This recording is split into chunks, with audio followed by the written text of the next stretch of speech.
자, 이번 시간에는 과이단 집회 수집 통지 관련된 부분입니다. 자, 이렇게 보시는 것처럼 과이단 집회 수집 통지는 구분 소유자 등기부상의 주소지로 보내면 되는 것인가요? 이런 질문들을 정말 자주 받아요. 집합건물법하고 요 실무가 조금 다른 부분이 있어서 이것 때문에 질문 주시고 또 이게 법적으로 쟁점되는 경우가 좀 종종 있습니다. 자, 여기에 대해서 한번 정리해봤으니까 참고하시고 도움이 되셨으면 좋겠습니다. 제가 먼저 주신 질문을 읽어볼게요. 안녕하세요, 변호사님. 저는 하남시에 있는 오피스텔 건물 구분 소유자로서 과이단 총회 개최준비위원회 위원장입니다.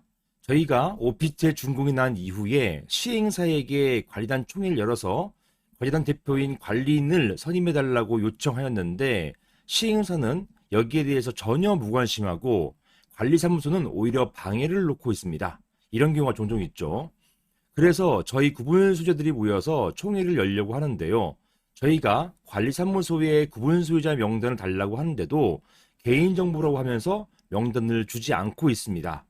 자, 이게 맞아요. 이게 개인정보이기 때문에 함부로 이렇게 명단 넘기면 또 안 돼요. 안 되기 때문에 이런 어떤 걸 명분을 해가지고 주지 않습니다. 이거는 이제 받아들이셔야 돼요. 자, 이런 경우에 저희는 어떻게 과이단 총회 수집 통지를 할 수 있을까요? 등기부 등본에 나타나 있는 소유자 주소지로 통지하면 될까요? 이런 질문을 주셨습니다. 등기부 등본은 누구나 뗄 수 있는 거잖아요. 그러니까 등기부 등본을 떼면은 거기에 소유자로가 있고 소유자의 주소지가 나와 있습니다. 지금 이제 이런 등기부상의 소유자 주소지도 없애자 이런 말이 종종 있긴 한데요. 아직까지는 이 등기부상 소유자 주소지가 있어요. 그래서 여기에다가 이런 수집 통지서를 보내면 되는 것인가? 이런 것에 대한 쟁점이 이제 종종 문제됐던 것입니다. 자, 다음을 보실게요. 자, 관련 법을 먼저 보시겠습니다. 이게 집합 건물이잖아요. 이 오피스 건물이니까 기본적으로 집합 건물의 소유 및 관리하는 법률, 즉 집합 건물법에 적용을 받습니다. 자, 33조 보시면 이렇게 돼 있어요. 이 관리인은 관리단 대표라고 했죠. 관리단장, 관리단 회장 이런 분들 말하는 것입니다. 이런 관리인은 필요하다고 인정할 때에는 관리단 집회를 소집할 수 있다. 이렇게 돼 있고요. 2호, 3호가 관리인이 있는 경우의 규정들이에요. 사안은요, 사안 같은 경우 보시면 여기는 최초 관리인이 없는 건물입니다. 최초 관리단 집회를 통해서 관리인을 선임해야 되는 건물이기 때문에 여기는 현재 관리인, 즉 관리단 대표가 없어요. 그러다 보니까 보시는 것처럼 제33조 1항, 2항, 3항은 이 경우는 관리인이 있는 경우, 즉 관리단 대표가 있는 경우를 말하는 것이기 때문에 이 사안에서 적용되지 않아요. 이 사안은 33조 제4항, 즉 관리인이 없는 경우에는 이 조항에 적용을 받는 것입니다. 제가 최근에 대전에서 이제 재판하고 있는 게 하나 있는데요. 여기에도 관리단의 대표 관리인이 없었어요. 관리인이 없는 경우에 어떻게 집회를 개최하느냐? 이렇게 하면 되는 것입니다. 관리인이 없는 경우에는 구분 소유자 5분의 1 이상이 집회를 소집하는 거예요. 5분의 1 이상의 구분 소유자가 집회를 소집하게끔 되어 있는 것입니다. 여기는 구분 소유자만 포함되는 것이고 의결권, 즉 지분은 필요 없어요. 구분 소유자 5분의 1 이상만 있으면 이 5분의 1 이상이 집회를 소집하게 되는 것입니다. 이 사건의 쟁점은 아니지만 이렇게 소집할 때는요. 소집 통지서 보내잖아요. 이 통지서 보낼 때 구분 소유자 5분의 1 이분들이 특정되어 나타나야 돼요. 그래서 이분들의 대표자 뭐 한 명, 홍길동 뭐 이런 분들이 보내는 것 아니고요. 그러면 안 되고 구분 소유자 홍길동의 뭐 100명, 홍길동의 99명 이렇게 한 다음에 그 아래 별지로 또는 박스를 만들어서 명단을 적어서 그렇게 해야지만 적법한 수집 통지다. 이렇게 보는 판결들이 최근에 나오고 있어요. 자, 이게 쟁점은 아니지만 이런 유사한 질문들을 자주 주시기 때문에 여기서 같이 말씀드리게 되는 것입니다. 자, 그 다음에 오늘 주신 질문의 이제 쟁점이죠. 집회 수집 통지 관련된 규정이 집합건물법 제34조에 있어요. 여기 보시면 집회를 소집하려면 집회 일주일 전에 회의의 목적사항을 구체적으로 밝혀서 각 구분 소유자에게 통지해야 된다라고 되어 있습니다. 보시는 것처럼 각 구분 소유자에게 통지하도록 되어 있기 때문에 점유자, 임차인에게는 통지 안 해도 괜찮아요. 이게 법무부 유권 해석이에요. 구분 소유자에게 통지하면 되는 것입니다. 그리고 제1항의 통지, 제가 이제 2항을 건너뛰고 3항으로 갔어요. 이런 통지는, 요 1항의 통지는, 자, 이게 중요해요, 이제. 구분 소유자가 관리인에게 따로 통지 장소를 제출했으면 그 장소로, 즉, 구분 소유자가 관리단 대표에게 나는 여기로 통지해 주세요. 내 다른 주소지가 있으니까 여기를 통지해 주세요. 라고 했다면 그 장소를 발송하고, 근데 사람 같은 경우는 관리인이 없는 건물이었기 때문에 이 조항은 적용이 없죠. 자, 그리고 제출하지 아니하였으면, 즉 별도의 장소, 별도의 통지 장소로 제출하지 않았을 경우에는 구분 소유자가 소유하는 전유 부분, 이게 해당 오피스텔이잖아요. 해당 오피스텔 전유 부분에 있는 장소로 발송하면 된다는 것이에요. 이거는 뭐냐면 그 해당 오피스텔 거기에 우편함에다가 꽂아 넣는 경우도 있어요. 종종. 이걸 말하는 것이거든요. 이렇게 해서 그 전유 부분인 장소로 발송하면 된다는 것이에요. 그리고 이렇게 발송하면 된다는 것이지 도달이 아닙니다. 발송하면 된다. 이러는 것입니다. 그리고 사항은 이거는 이제 규약이 있는 경우에요.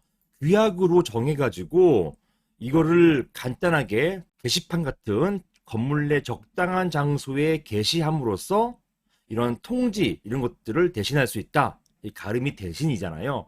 이런 가름할 수 있다, 대신할 수 있다 이런 것을 규약으로 정할 수 있다는 것이에요. 즉 규약으로 정하면 굳이 우편으로 발송하지 않고 게시판 공고로도 가능하도록 이렇게 만들어 놓고 있는 것입니다.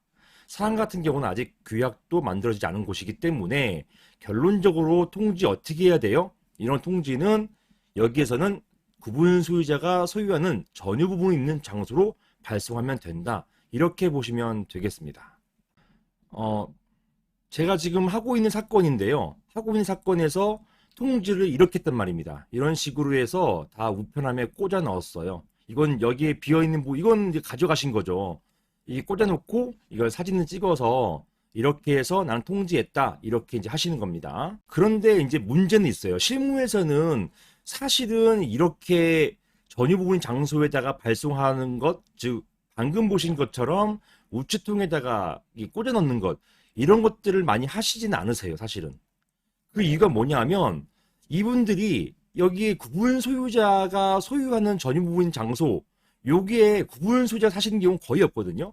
대부분이 임차인 같은 점유자가 사세요. 그러다 보니까 임차인이나 점유자가 이 통지서를 안 받습니다. 안 받고 버려버리기 때문에 구분 소유자에게 수입 통지서 송달이 거의 안 되는 경우가 많아요. 그래서 이런 수입 통지서가 송달이 안 돼 버리니까 이런 관련 집회가 제대로 성립되는지 여부, 여기에 대해서 문제가 생겨버린 것입니다. 거의 과반수 이상이 통지를 못 받으면, 즉 구분 소유자 과반수 이상이 통지를 못 받으면 그 집회는 존재하지 않는다고 보는 게 판례 태도예요. 그렇기 때문에 일단은 과반수 이상은 받아야 되거든요. 받긴 받아야 돼요. 그러다 보니까 받을 수 있는 장소를 찾다 보니까 이 전유 부분 있는 장소 여기가 아니라 등기부상 주소지라도 보내려고 하는 것입니다. 이걸 정리해 볼게요. 정리해 보겠습니다. 보시는 것처럼 집합건물법은 관련 대표인 관리인이 없는 경우에 구분 소유자 5분의 1 이상이 집회를 소집할 수 있도록 규정하고 있습니다. 방금 전에 보셨죠? 이러한 집회 소집 통지는 구분 소유자가 관리인에게 따로 통장소를 제출한 경우라면 그 장소로, 제출하지 않은 경우에는 구분 소유자가 소유하는 전유 부분 있는 장소, 즉 해당 오피스텔, 우체통에다가 집어넣는다는 것, 우체통에다가 발송한다는 것, 이걸 말하는 것이에요. 그런데 전유 부분 있는 장소로 발송했지만 소유자가 주거하지 않거나, 대부분 이렇죠. 공실인 경우 대거 발송되는 사태가 발생하거나 아니면 통지서가 대부분 송달이 안 되는 그런 문제가 발생할 수 있습니다. 이러면 관련 집회 자체가 부존재하는 것으로 보여질 수 있어요. 그래서 실무에서는요, 구분 소유자의 등기부상 주소지로 발송하는 경우가 대부분입니다. 그리고 이것을 법원이 인정하고 있습니다. 다만 이때 발송은 등기 우편으로 하기도 하고 또는 일반 우편으로 하기도 합니다. 이거 자주 주문 주세요. 등기로 하면 비용이 많이 드니까 일반 우편 하면 안 돼요? 이렇게 많이 문의하시는데요. 사실 뭐 괜찮습니다. 특별히 문제는 안 되지만 문제는 각 구분 소재별로 등기는 이 구분 소재가 수령했는지 이것들을 명확하게 볼 수가 있잖아요. 등기 종적조회 통해 가지고 이러한 등기물을 받았는지 수령했는지 이걸 확인할 수가 있지 않습니까? 그런데 일반 우편은 확인이 안 돼요. 이런 부분 때문에 이런 발송 사실을 입증하기 위해서, 정확히는 수령 사실이죠. 발송했고 그리고 수령했다는 사실을 입증하기 위해서 비용이 들더라도 등기 우편으로 하는 경우가 많은 것입니다. 일반 우편일 경우에는 상대방이 발송은 맞는데 받았는지 안 받았는지 알 수가 없어요. 그러다 보니까 어떤 집회가 없었다고 주장하는 분들이 나는 안 받았다, 통지서 안 받았다고 할 때 그 집회가 있었다는 것은 그 집회가 있었다는 것을 주장하는 사람이 밝혀야 되거든요. 그러려면 이런 적법한 소액 통지서가 구분 소재들 적어도 과반수 이상에게 도달됐다, 발송되고 도달됐다, 이런 것들을 입증해야 된단 말입니다. 그래서 이런 입증 문제 때문에 가급적이면 등기로 보내시라 이렇게 하는 게 바로 그 이유 때문이에요. 자, 그래 결론적으로 질문처럼 과단 집회 소액 통지는 구분 소유자 등기부상 주소지로 하면 되나요? 이런 질문에 대해서 맞습니다. 등기부상 주소지로 보내도 법원이 이것을 인정하고 있습니다. 이상입니다.